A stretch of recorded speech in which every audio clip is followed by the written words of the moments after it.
¿Qué tal, mis queridos amigos? ¿Cómo estáis? Espero que vaya muy bien por ahí. Muy bien, nos lo estamos pasando probando este Aston Martin Vantage. Versión 2024, este coche salió al mercado con este diseño en el año 2018 y a este le llaman el nuevo Vantage. Es realmente una modificación muy profunda de aquel coche porque lo esencial perdura, es decir, el chasis hecho en aluminio y el grupo motopropulsor presidido por un motor V8. Pero hay muchísimos cambios técnicos de equipamiento, muchísimos cambios en el diseño. Para empezar, los pilotos cambian y luego todo lo que es el lateral del coche es mucho más ensanchado y musculoso, como puedes ver, y cambian igualmente muchos elementos del interior. Las pantallas son nuevas, el equipamiento ha variado y, lo que es más importante, un montón de cambios mecánicos y también de suspensión para hacer este coche mucho más rápido, mucho más deportivo y que aguante frente a los tremendos competidores que tiene en su categoría, como el Porsche 911, como el Lamborghini Huracán, como vehículos como el McLaren 720, que ya está en retirada. En definitiva, los superdeportivos de gama media que están entre los 250 y los 300.000 euros, digo gama media por no irnos a los hypercars. En definitiva, coches que están ya en el tope de lo que son los superdeportivos. Y digo en el tope porque Aston Martin, de momento, con el Vantage, solamente ha sacado una versión que pasa de 510 caballos a nada menos que 665 caballos que tiene este coche, un montón de cambios mecánicos, como digo, también un montón de cambios en las suspensiones. El coche sigue teniendo el motor en posición central retrasada por detrás del eje delantero, central trasera, toda la potencia a las ruedas traseras y, como digo, multitud de mejoras y de cambios para hacerlo más rápido, mucho más potente y también mucho más atractivo. Como puedes ver, las proporciones, el diseño del vehículo, no hay mucho que añadir. A mí me parece de los coches más perfectamente diseñados del mercado. La trasera te puede gustar o no, a mí me parece espectacular, me encanta la trasera de este Vantage, que no recurre a ningún tipo de alerón o elemento superficial que no sea todo lo necesario para hacerlo rápido. Eso sí, preside la trasera ese pedazo de difusor marcado con ese amarillo lima e igualmente este pico que va fijo y que podríamos decir que es el alerón que tiene el vehículo. Esta configuración mecánica, es un 2 plazas, hace que el maletero tenga un tamaño digno. Son 275 litros de capacidad que permiten, está diseñado para que 2 maletas trolley de aeropuerto puedan caber perfectamente en su interior y alguna cosa más, como puedes ver en las imágenes. Así que, dicho todo esto, vamos a profundizar en los detalles, tanto en su conducción como en sus órganos mecánicos, como en el interior, para ver qué tal es y qué tal funciona esta preciosidad de Aston Martin, una auténtica rareza que parte de un precio de 250.000 euros extras aparte. El interior del Aston Martin Vantage es completamente nuevo. Ahora tiene 2 pantallas no muy grandes, con una buena calidad, pero que, viendo lo que estamos encontrando en la industria del automóvil constantemente, parecen algo pequeñas. Evidentemente, nadie se va a comprar este coche por la calidad de las pantallas del vehículo. A mí me gustaría una instrumentación un poco menos, podríamos decir, sosa, para un coche tan llamativo, pero no está nada mal. Igualmente tenemos telemetría, podemos pulsar un botoncito y tener información del funcionamiento del motor, de temperaturas y de algún dato extra, pero en general es todo muy discretito y bastante justo para lo que uno paga por un coche así. En definitiva, no es lo prioritario a la hora de comprar un vehículo como este, estar rodeado de pantallitas, y lo que sí que te tengo que decir es que las pantallas tienen buena calidad y tienen buen funcionamiento, no podía ser de otra manera, aunque quizá lo peor es que la pantalla del sistema de multimedia, la pantalla donde están todos los controles del vehículo, igualmente se mancha claramente de dedazos, y según cómo le dé la luz, algo que es muy habitual en España, mucha luz, pues puede ser difícil su legibilidad en determinados momentos del día. Bueno, ¿qué cosas puedo destacar del interior? Básicamente, aparte de esta instrumentación, como digo, tan coqueta, con motivos en fibra de carbono, el coche parece muy bien rematado. A nivel de material es bastante discreto, con plásticos negros acolchados, con un tacto en general duro todo. Y luego todo presidido por una consola en la que tenemos un botón central desde el que arrancamos e igualmente un mando giratorio donde vamos a seleccionar los distintos modos de conducción. La palanca, siempre automático por supuesto, la tenemos muy a mano y es muy práctica utilizarla desde aquí. Y luego unas ruletas para manejar el climatizador y el sistema multimedia, que son muy prácticas, es un invento que a mí me gusta, y detrás un montón de botones que además tienen sus lucecitas para distintas configuraciones del coche. Suspensión, escape, control de estabilidad, algunos de los sistemas multimedia. En definitiva, un interior que está bastante bien, con un detalle llamativo como es que los generadores de movimiento en los asientos eléctricos están puestos en el lateral, en la consola. Hay un pequeño hueco debajo de la consola para cargar el móvil, y luego tenemos estos simpáticos tiradores para poder desplazar el asiento longitudinalmente. Igualmente también podemos plegar el asiento para colocar equipaje detrás. Cabe perfectamente una mochila grande, una maleta no lo he probado, pero una mochila grande cabe sin ningún tipo de problema, la pequeña que estáis viendo por supuesto también. E igualmente una bandeja al aire, que es muy práctica porque en invierno podemos dejar los abrigos de los dos ocupantes perfectamente ordenaditos y dobladitos en ese lugar sin que moleste nada. El aislamiento en carretera podríamos decir que es normal, no es desde luego el coche que va mejor aislado, no es esa su función o su idea, donde se trata de robar el máximo de kilos posibles. Y bueno, pues circulando así en estas condiciones tranquilas, relajadas, aunque el modo de conducción más tranquilo que tiene es el Sport, podríamos decir que tiene un confort razonable.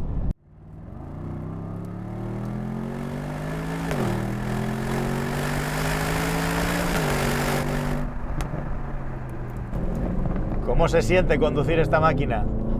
Tenemos 3 niveles de sonido en el escape y evidentemente pues lo tenemos al máximo. El V8 biturbo ruge y ruge fuerte.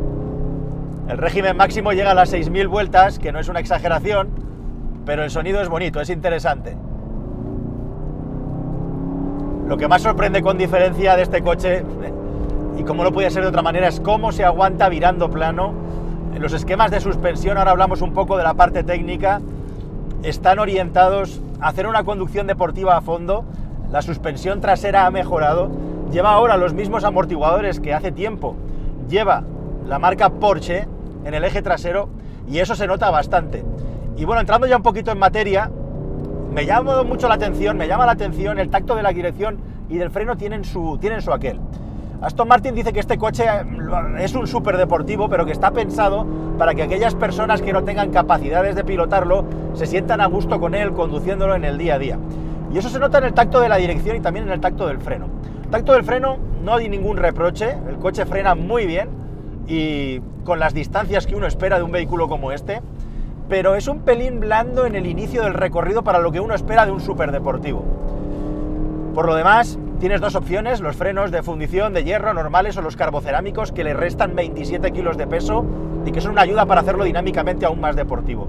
Hay una dirección de asistencia variable con una desmultiplicación de 12,8 a 1 y al principio me parecía que le falta un poco de reducción de desmultiplicación a la dirección, es decir, yo lo hubiera hecho aún un poco más directo. Después este matiz ha ido virando, ha ido cambiando con el tiempo y el coche realmente transmite también la potencia al suelo, se agarra tanto que tampoco está tan mal que, especialmente en los primeros grados de giro del volante, el vehículo sea un poco más manso, un poco más dócil y no nos meta directamente en la curva, porque a veces hay que mover el volante con cierta brusquedad y agilidad. En resumen, lo hace un poco más conducible, un poco más dócil para todos aquellos que no tengan unas manos que sean específicamente de piloto, y eso está vinculado con el hecho de eso, de que Aston Martin ha querido hacer con este vehículo un deportivo de campanillas, pero al mismo tiempo que sea capaz de ser conducido por personas de muy distinta índole.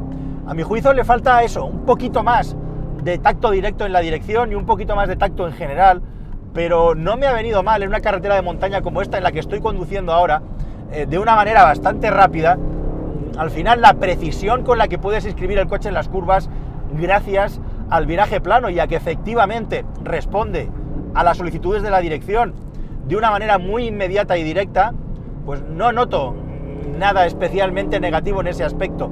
Para hacerlo un punto más deportivo, Aston Martin tenía ese margen de haberlo hecho más directo de dirección todavía y el tacto del freno todavía más duro.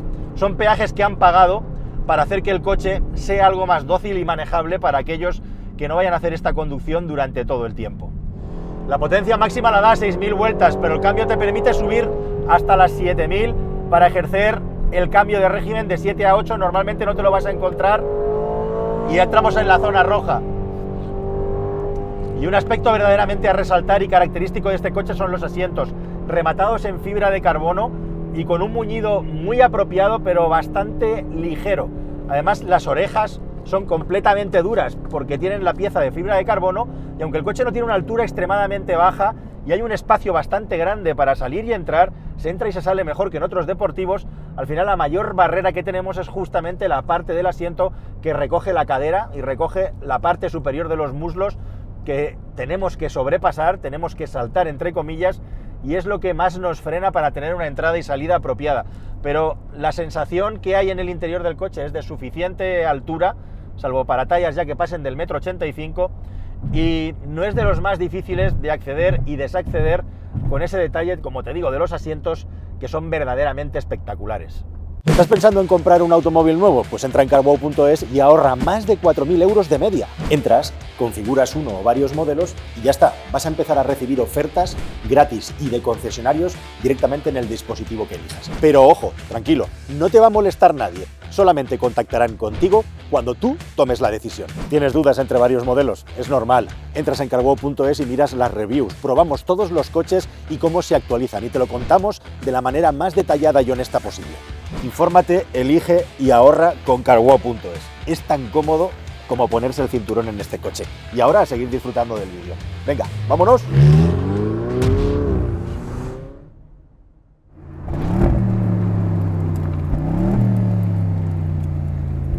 Dos apartados fundamentales para un superdeportivo como este. Uno es el cambio. Dices, ostras, un ZF de 8 relaciones, a ver qué me voy a encontrar aquí.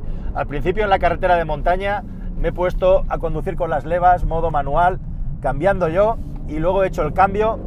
Le he dejado que en el modo más deportivo, que ahora hablo de eso, fuera él el que hiciera el cambio y la reducción. ¿Y qué me he encontrado? Pues que te interpreta a la perfección. O sea, al final, para hacer la conducción más rápida posible, en mi caso, puedo usar las levas, pero perfectamente puedo prescindir de ellas, porque el coche es capaz de interpretar perfectamente las frenadas, doble reducción ahora mismo, y meterte el motor en la zona buena para salir catapultado, como estamos haciendo ahora mismo, en línea recta. Es una absoluta maravilla. De 2.750 vueltas hasta las 6.000 tenemos los 800 Nm de par máximo.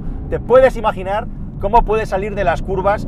La tracción del vehículo es brutal y tiene unas gloriosas Pilot Sport, 275 delante, 325 detrás, que hacen que la motricidad al suelo sea extraordinaria para un vehículo de propulsión. Y hablando de esto, 4 modos de conducción: el modo normal, que sería el Sport Plus y el Track, y luego uno individual. En el individual puedes manejar distintos parámetros de la suspensión, de la dirección, de la entrega del motor. Es lo que estoy utilizando yo ahora mismo, llevándomelo a lo más radical, con un punto por debajo. No lo voy a poner en modo Track en carretera abierta. Sí te puedo decir que en el Sport y en el Sport Plus el coche no permite prácticamente ningún movimiento del eje trasero, y el salto a Sport Plus no hace que el vehículo sea capaz de derrapar a la salida de las curvas más cerradas, porque el control de tracción y estabilidad corta, pero corta a una velocidad que lo hace tremendamente poco intrusivo, acostumbrados a lo que estamos hoy en día con los coches normales. Y desde luego aquel que quiera derrapaje de verdad se tiene que ir al modo Track para poder tener deslizamiento del eje trasero. A eso ayuda también no solamente la dimensión de las ruedas, sino la capacidad de agarre que tienen, que es simplemente gloriosa, impresionante. Y con todo esto tenemos un cóctel absolutamente explosivo, en el que si ponemos el coche en la suspensión, en el modo más blando, no es que vayamos a ir cómodos en el sentido de ir en un gran turismo, pero el coche permite cierta manejabilidad y usabilidad más allá de la conducción radicalmente deportiva de circuito o de carretera de montaña en la que acabamos de circular. Déjame a este respecto que te cuente igualmente que me ha gustado muchísimo un detalle de este Aston Martin, y es la visibilidad en todos los ángulos. El coche tiene unos retrovisores con unos brazos que se van hacia afuera, la carcasa de plástico no existe, todo es cristal, y tiene muy buena visibilidad lateral para ser un vehículo de estas condiciones. Y luego el retrovisor interior es igualmente muy grande, la luneta trasera es lo suficientemente grande como para que no vayamos a sufrir lo más mínimo por el hecho de llevar un vehículo de este tipo en ciudad, conduciendo de una manera completamente convencional. Es un plus, además. Solamente me encantaría que tuviera el sistema automático de elevación del morro para no sufrir a la hora de pasar por desniveles potentes en garajes y un largo etcétera, como la entrada a los parkings, que hacen que ahí podamos padecer un poquito. pero por todo lo demás el coche tiene el nivel de usabilidad perfecto para poderse usar en condiciones de urbano, en condiciones de conducción normal. Y concluyendo un poco, probablemente si nos ponemos con el cronómetro, si nos ponemos a enfrentarlo a otros superdeportivos del mercado, a lo mejor este coche se queda alguna décima por debajo. Tenemos un motor biturbo que tiene que cargar, la carga es bastante rápida, pero a veces puede haber un poco de lag en función de cómo caigan las revoluciones con el cambio de marchas. No tenemos un rev matching, que a este coche le vendría muy bien para sincronizar el cambio con el motor, y eso a lo mejor le puede penalizar un poco en determinadas aceleraciones. El coche hace el 0 a 100 en 3,5 segundos, pero desde luego que no está para nada lejos de los mejores de su categoría. Su estética es brutal y absolutamente diferencial. Tú me dirás qué te parece. A mí me parece precioso y emocionante incluso el diseño de este vehículo, por ejemplo la trasera, que además se consigue sin ningún aditamento estético como grandes alerones, por ejemplo, o alerones retráctiles. El difusor sí que quita el hipo, sin ningún género de dudas. Y en definitiva, que muchas personas por ese nivel de dinero no van a optar por una bestia como esta, sino que van a ir a otros coches que ya están eligiendo en el mercado, como un Lambo, por ejemplo, o como un 911 Turbo S. ¿Desmerece frente a esos vehículos? Bajo mi punto de vista, en absoluto, en absoluto. No sé si con esta versión año modelo nueva Aston Martin sacará nuevas versiones. Desde luego la experiencia de conducción de este coche es una absoluta gozada, y bueno, pues yo simplemente voy a apurar los últimos minutos y los últimos kilómetros de utilización, porque uno no se cansa de hacer esto.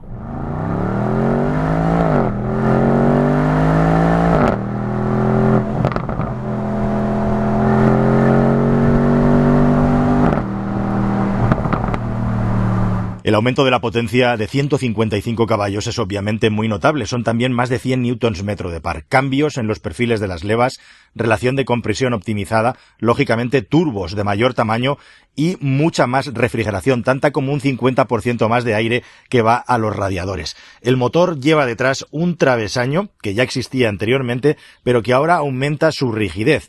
El vano motor ahora es más rígido y ligero, y además forma parte de los elementos de la suspensión, con el objetivo de reforzar el chasis. Este chasis también se ve reforzado en la parte trasera con una barra que se ve desde el maletero y que aumenta un 29% la rigidez del conjunto. El reparto de pesos del 50%. Una de las cosas más curiosas y llamativas de este coche es la suspensión, que ahora con un doble triángulo delante y un multibrazo detrás lleva amortiguadores regulables Bilstein DTX, que como os digo en la prueba son los que lleva el Porsche 911. Además de la renovación del sistema de propulsión, que parte del mismo 4 litros y 8 cilindros, quizá en lo que más ha cambiado y mejorado este coche, que no es poco, es en el control electrónico de la tracción y del diferencial.